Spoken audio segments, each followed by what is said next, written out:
Belakangan, fenomena masyarakat yang lebih memilih melapor ke pemadam kebakaran ketimbang polisi mencuat. Melihat fenomena tersebut, Polri mengakui bahwa sebagian warga memang lebih memilih menghubungi damkar ketimbang polisi. Hal tersebut diungkap Wakapolri Komjen Dedi Prasetyo di Komisi 3 DPR yang berangkat dari fakta bahwa Quick Response Time di Sentra Pelayanan Kepolisian Terpadu atau SPKT masih berada di atas batas ideal internasional, yakni 10 menit. Fenomena tersebut memberikan beban baru bagi damkar. Selain memadamkan api, petugas seringkali diminta menyelesaikan persoalan non-kebakaran, seperti mengevakuasi ular di rumah warga, menyelamatkan jari anak yang terjepit grendel jendela, hingga mengusir pocong. Melihat fenomena lapor damkar, sejatinya menjadi evaluasi bagi internal kepolisian untuk memperbaiki diri. Karena polisi memiliki struktur pelayanan yang kuat hingga ke akar rumput, terutama melalui Babin Kamtibnas yang bekerja 24 jam.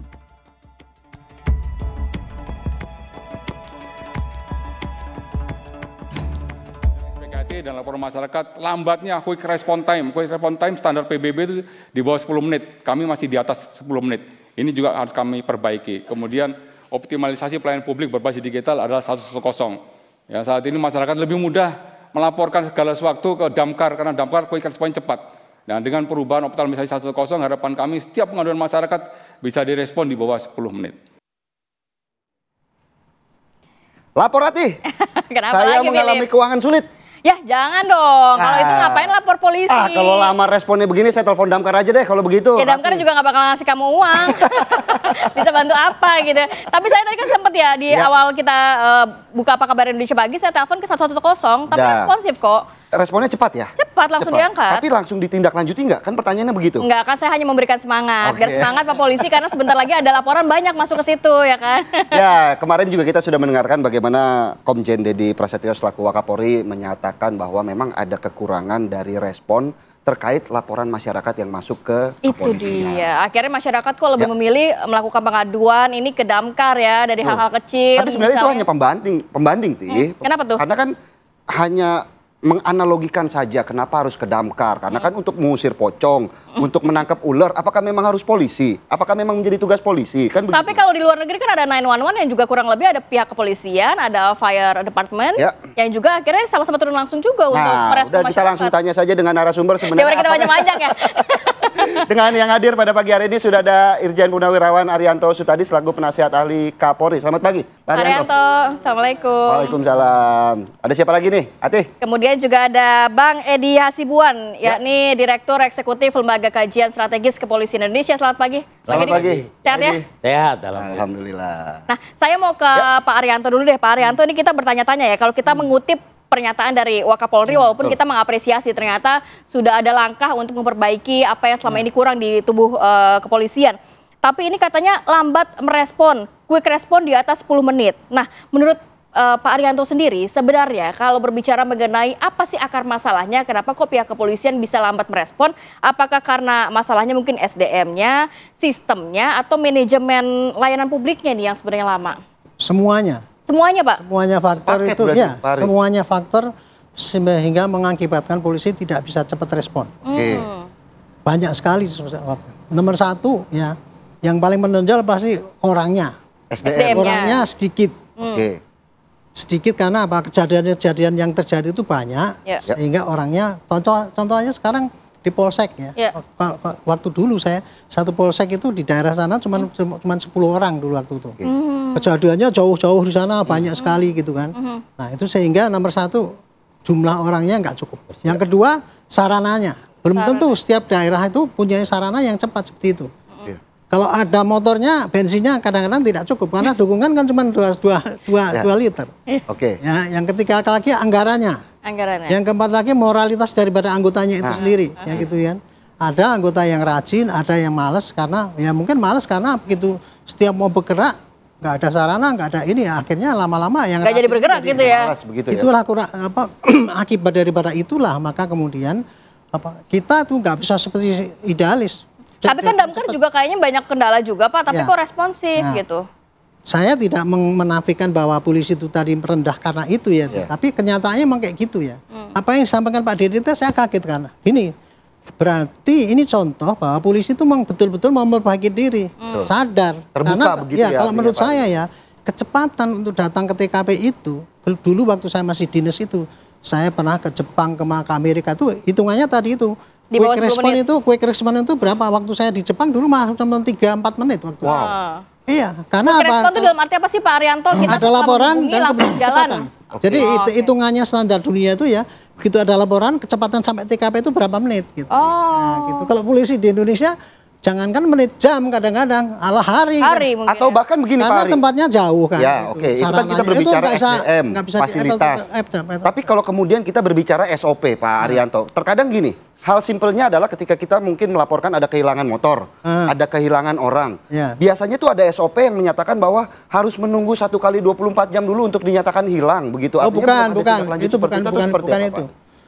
Yang saya dengar itu kalau harus 24 jam itu dinyatakan hilang itu kalau orang hilang. Oke, orang hilang Tapi kalau ya. barang hilang ya seketika dong. Berarti seketika. Karena Nanti copet keburu itu udah ya, digadein di tempat lain ya. ada orang laporan kecopetan harusnya polisi ya langsung ke sana, harusnya Iya, iya. teorinya Oke. begitu. Saya Berarti- pernah praktekkan itu, Pak. Saya waktu itu masih piket waktu itu ya. Di Temanggung, saya piket, saya perwira. Ya. Ya. Piket jam 4 pagi. Itu di sebelah ada orang telepon, "Kering, Pak, rumah saya ada maling ini, Pak, ini." Oke. Saya pakai motor sendiri datang ke situ, sampai ke sana. Ternyata itu ada jejaknya, saya naik sampai naik ke apa itu?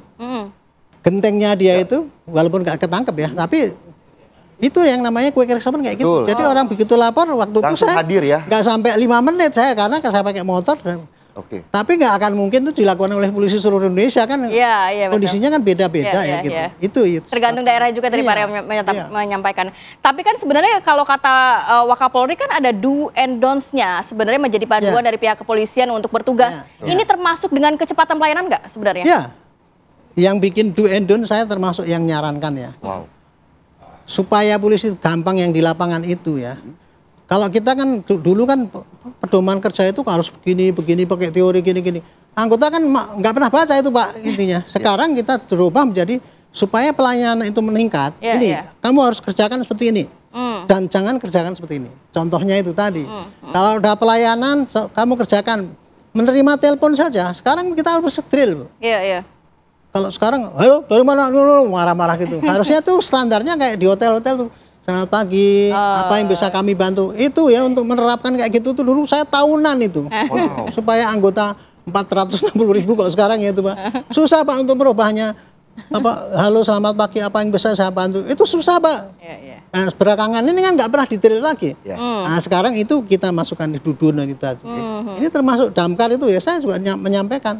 Kalau mau bagus ya pelayanan itu, contoh damkar. Saya yang mengatakan gitu Pak. Belajar ya dengan mereka. Ya belajar dari beliau memang itu hebat, itu yang digemari masyarakat ya. Boleh nggak saya ceritain polisi Inggris? Nah, boleh dong Pak. Boleh dong, Pak. Sebelum kita ke Bang Saya Edi. dulu ya, saya dulu waktu di pendidikan diajari ini polisi itu ya kamu melayani tidak hanya kejahatan saja, semua apa yang dibutuhkan harus dilayani. Oke. Kasihkan film saya, seorang nenek-nenek di Inggris itu 80 tahun umurnya, telepon bos, sana kan istilahnya apa boy apa itu ya. Ini apa burung saya lepas, burung beo. Ya. Peliharaan. Polisinya datang sana Pak, lepas sepatu naik ke genteng seperti saya dulu. Saya jadi ingat dulu saya itu ngejar maling, dituburlah itu, kena ekornya. Oke. Tapi brodol kan ekornya, Ya. Ya. tangkep. Berarti nggak ada alasan dong ya Dapat. kalau misalnya tiba-tiba Dimarahin habis itu. Gini dapat. Kalau polisi Indonesia tuh ngapain kayak gitu diambilkan gitu. ya. Tapi ini polisinya sampaikan maaf gini. Kamu polisi goblok, dibilang gitu sama neneknya. Burung saya brodol ini. Oke. Bukannya terima kasih itu. Tapi kan pesan moralnya bahwa polisi hadir di sana Harus dengan cepat. melayani apapun. Responnya gitu. bagus Dan kan begitu kita Pak. harus siap untuk diumpat Oke, walaupun kita baik. Mungkin sebelum Kira-kira ke gitu, Pak Edi filosofinya. sedikit saja Pak Ari. Mungkin kalau dari pengalamannya Pak Ari, dari laporan yang masuk dengan SDM yang ada sebenarnya perbandingannya sangat jauh nggak sih? Sehingga Sangat jauh, pihak sangat kepolisian jauh. kita kewalahan begitu sangat Pak. jauh. Contoh saja ya kalau dari laporan polisi reserse saja ya. 350.000 kasus seluruh Indonesia. Oke. Itu 1 tahun ya. ya. Ya. Polisi di Indonesia hanya berapa? Berapa ribu yang menangani khusus itu kan. Polisi kita kan 460 ya. Tapi kan itu dibagi-bagi ya. Yang reserse sendiri hanya 23%. Oke. Padahal Pak, setiap untuk kejadian reserse itu Pak, butuh berapa orang? Yang datang ke TKP, yang manggil, minimal yang 2 orang ya hari ya. Nggak bisa Pak, satu kasus tuh. Kasusnya Pak Sambo kemarin berapa Pak yang untuk pengamanan aja 140. Nah itu dia. Jadi masih SDM-nya ini juga masih kurang begitu ya. Untuk melakukan hal yang maksimal pelayanan publik kepada masyarakat. Saya mau ke Bang Edi.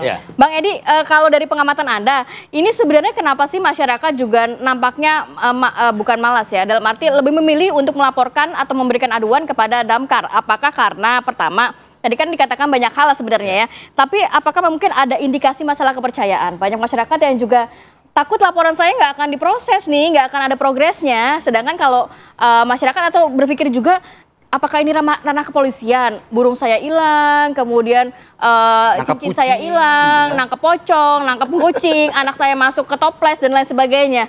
Kira-kira apa karena apa masalahnya? Saya kira kalau kita lihat ya, tadi penjelasan Bang Arianto bahwasanya memang ini fenomena ya. Masyarakat melihat bahwasanya pelayanan daripada Damkar itu sungguh cepat ya. Ketika dilaporkan oleh masyarakat kemudian langsung bergerak ya. Bahkan kalau kita lihat sampai ya mobilnya sampai raung-raung ya sampai ke lokasi ya. Dan saya kira itu juga bisa dilakukan Polri ya. Apalagi misalnya Pak Wakapolri sudah menyampaikan bahwasanya merasa betul bahwasanya Damkar itu lebih dipercaya ya. Jadi kalau misalnya udah diketahui seperti ini lebih gampang. Bagaimana caranya ke depan? Polri harus lebih baik dari Damkar. Itu yang kita harapkan ya. Artinya kenapa? Karena Damkar saja bisa. Kenapa Polri tidak bisa ya? Dan ini akan menjadi, saya kira akan menjadi motivasi kepada seluruh jajaran Polri ya, dalam hal bagaimana bisa membenahi pelayanan ke depan ya. Dan kami melakukan pengamatan, termasuk juga melakukan riset ya. Saat ini di berbagai Polda dan Polres di seluruh Indonesia adalah bahkan ada SPKT ya, itu sekarang berubah menjadi Pamapta ya. Bahkan kalau kita lihat dulu namanya 110 itu kadang-kadang diangkat, kadang-kadang tidak. Tapi tadi saya telepon diangkat.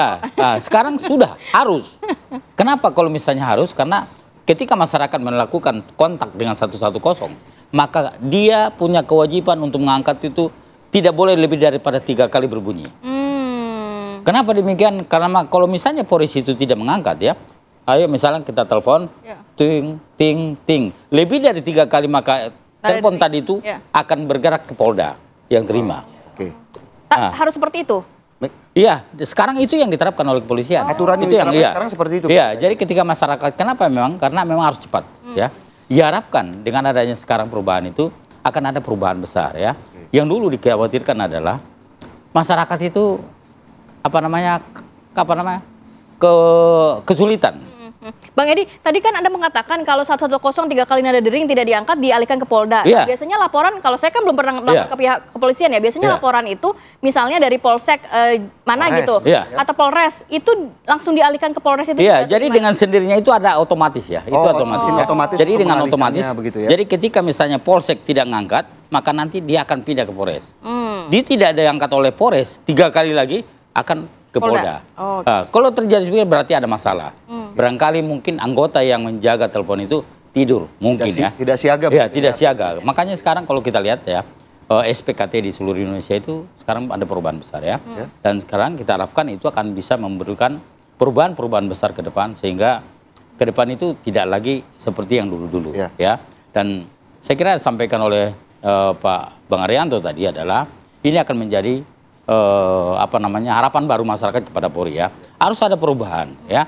Kalau misalnya polisi mau dipercaya berarti harus percepat pelayanan. Saya kira itu yang menjadi riset kami. Tapi kan dengan memperbaiki pelayanan juga yang menjadi PR salah satunya adalah memperbaiki kepercayaan masyarakat terhadap kepolisian. Artinya kan bagaimana kemudian respon ini bisa mendapatkan respon yang cepat dari polisi, bagaimana kemudian mekanismenya, kemudian bagaimana juga laporan-laporan ataupun perbaikan-perbaikan dari institusi Polri sendiri yang notabene mungkin tadi mengalami keterlambatan dalam respon seperti apa. Kita juga akan bahas ya di segmen selanjutnya. Pak Edi, tetap bersama kami di Apa Kabar Indonesia Pagi.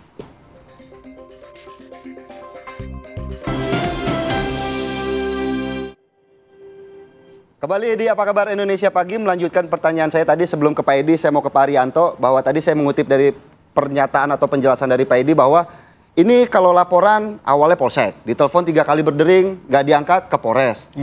Naik lagi ke Polda. Nah, pertanyaannya adalah jika di tingkat Polsek, Polres, Polda mengalami keterlambatan, kelalaian dalam merespon aduan masyarakat. Ada nggak sih Pak Ari hukuman yang kemudian bisa saja membuat jerah mereka-mereka yang lalai begitu? Sejauh ini dari peraturan-peraturan yang ada belum ada itu aturan itu. Oke. Harusnya ada ya Pak ya? Nggak pernah ada sanksi apabila ada panggilan sampai 3 kali nggak diangkat. Mestinya ya kan kalau memang kita mau ngawasi syarat ketat kan, sanksi ya, ada sanksi ya. Betul. Kamu kena sanksi disiplin misalnya coret 1, coret 2 kayak gitu. Kalau sampai berulang kali ya kamu pindah dari situ kan gitu sanksi. Bahkan komandannya juga berpeluang untuk disanksi. Iya, nah, selama ini tidak pernah ada sanksi, makanya polisi lambat terus kan dan kemudian tidak ada perubahan. Nah, setelah dijewerin sama rakyat ini baru sekarang kan mau baik kan gitu kan. Nah, untuk itu saya menyarankan ya supaya ini benar-benar anggota itu bisa melaksanakan itu. Semua aturan itu harus ada sanksinya. Betul. Salah dikit harus ditegur, salah besar harus ditindak gitu. Dan yang menindak selama ini kan hanya yang bersangkutan. Ini di dalam saran yang kita ajukan, kalau sekarang menindak pelanggaran kecil-kecil ataupun besar itu, jangan hanya pada anggotanya, atasannya juga harus kena. Wah, kena ya. Jadi kita menerapkan sistem militer. Tapi ini bukan konsepnya bukan kayak militer itu anggota nggak bertanggung jawab tapi pimpinan yang bertanggung jawab. Kalau polisi itu bukan. Polisi itu individu yang bertanggung jawab. Tapi ini individu kan bawah pelaksana. Sanksinya berapa sih Pak Arianto yang mungkin menurut Anda? Sanksi disiplin itu bertingkat. Sanksi disiplin itu bisa bertingkat, peringatan, kemudian hukuman fisik juga ada, suruh pusat juga ada gitu. Kemudian di demosi atau dalam pembinaan juga ada. Jadi itulah. Tapi intinya sekarang untuk menjamin itu tadi ya bahwa supaya konsep yang itu tadi dijalankan itu, kalau saran kami sih atasannya harus dikoreksi juga. Nah, lebih kuat lagi pakai sistem fakta integritas. Jadi fakta integritas itu gini, kalau sampai di kantor saya Pak Polsek ditelepon 3 kali nggak dapat, 3 kali berturut-turut saya ganti Pak, diganti aja saya supaya orang lain yang ada di situ. Kalau begitu baru semua bertanggung jawab kan, semua care gitu. Jadi serius para pimpinan. Kira-kira juga kena sanksi gitu ya Pak ya? Iya dong, yang kena sanksi bukan yang di bawah. Baik. Karena tanpa itu yang kena sanksi polisi kan sekarang. Itu kira-kira gitu. Bang Edi, tadi selain juga sanksi yang juga harus diberikan mungkin nanti kepada beberapa pihak yang mungkin kurang responsif kepada layanan masyarakat. Tapi perlu nggak sih sebenarnya kita kan selama ini nggak tahu ya, misalnya Philip melakukan pengaduan dicuri motornya tanggal 20 November. Sudah sejauh mana, perlu nggak ada transparansi publik, sejauh mana progres laporan aduan yang ditangani pihak kepolisian? Ya, saya kira harus ada ya. Ini sangat penting untuk memberikan suatu kepastian hukum kepada masyarakat ya.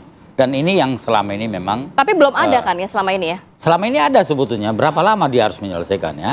Yang diharapkan oleh masyarakat sebetulnya saat ini adalah bagaimana polisi bisa hadir cepat, memberikan bantuan ya. Masyarakat butuh pertolongan. Kemudian masyarakat mengharapkan polisi hadir, tidak lebih daripada 10 menit ya. Memang yang terjadi adalah selama ini ada lebih ya, mungkin bisa lebih banyak, bisa lebih sedikit ya. Bahkan tetapi harus menunggu ada hashtag no viral, no justice begitu. Artinya apakah harus viral dulu baru kemudian polisi mau bergerak seperti itu? Ya, saya kira memang inilah sebetulnya kalau kita lihat saat ini harus menjadi fokus kepolisian ya. Bagaimana caranya pelayanan bisa ditingkatkan ya. Sebetulnya kalau kita lihat polisi sudah tahu apa yang harus dilakukan. Cuman masalahnya tidak semua dilaksanakan ya. Dan kita harus lihat bahwasanya yang paling penting sebetulnya di wilayah Kapolsek itu harus bergerak cepat. Tadi dibilang Bang Arianto. Tapi kata Pak Wakapolri kemarin mengenai Kapolsek ada 4.340 Kapolsek, 67% underperformance. Ya. Makanya inilah yang harus dibenahi ya. Kalau memang Pak Wakapolri sudah tahu, ini gampang. Tinggal dilakukan evaluasi terhadap Kapolsek yang tidak menjalankan tugasnya dengan baik ya. Saya setuju kalau misalnya harus ada tindakan tegas kepada seluruh Kapolsek, kepada seluruh Kapolres. Harus ada tindakan tegas ya. Kemudian kalau memang mereka lalai dan tidak menjalankan tugasnya, sama tadi ketika misalnya ada masyarakat melapor kepada Polsek itu, kemudian yang melayani ini tidak melakukan respon cepat, maka Kapolseknya harus punya tanggung jawab.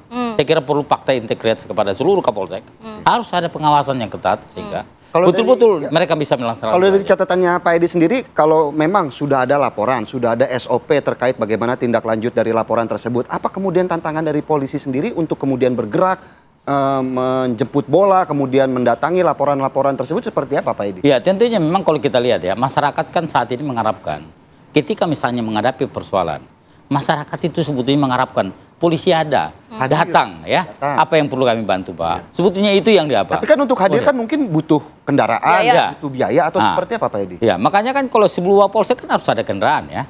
Ya minimal kalau di daerah daerah kecamatan. Tapi tadi katanya bensinnya paling cuma 2 liter. Saya kira itulah tugas daripada saat ini ya.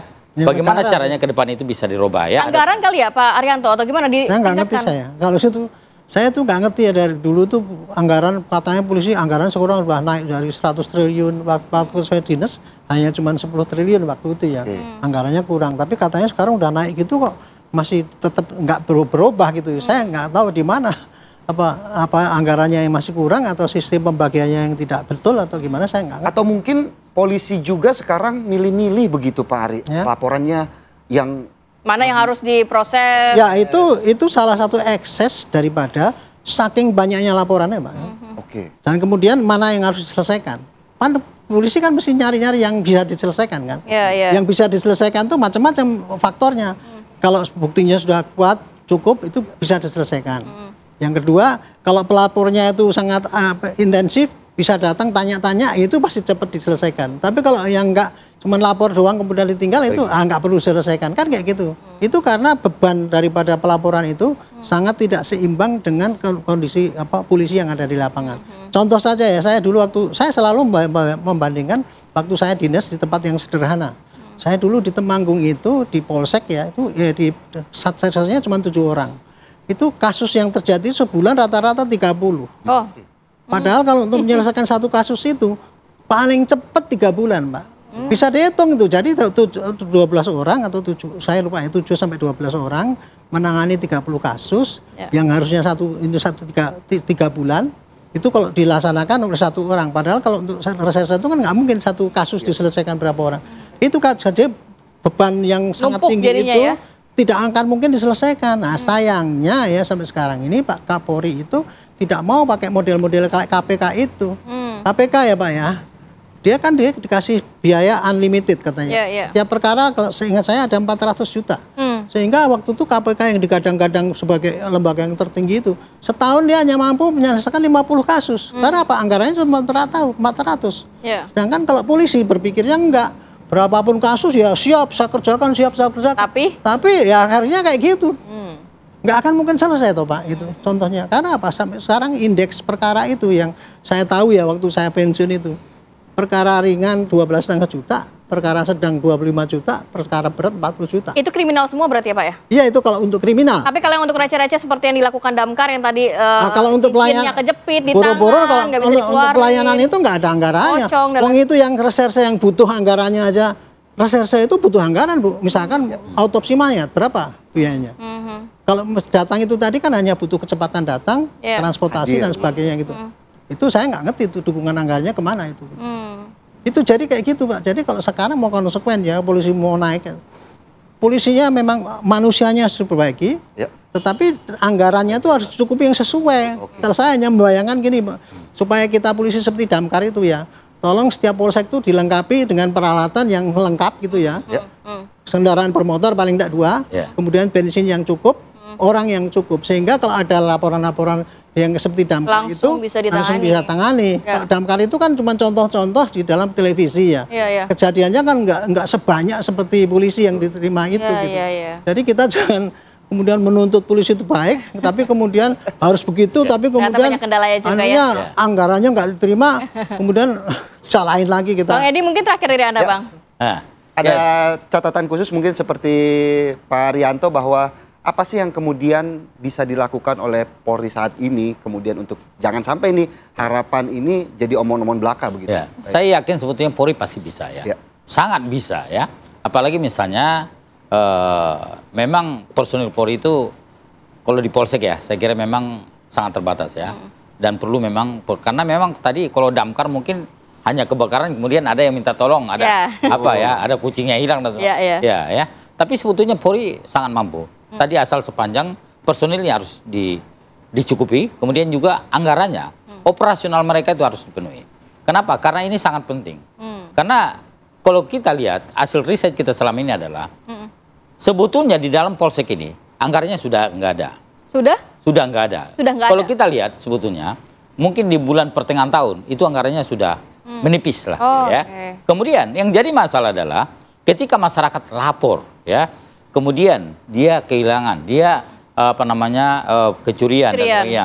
Kemudian apakah dengan kondisi tadi, apakah polisi menyampaikan kami tidak bisa terima karena anggaran kami habis?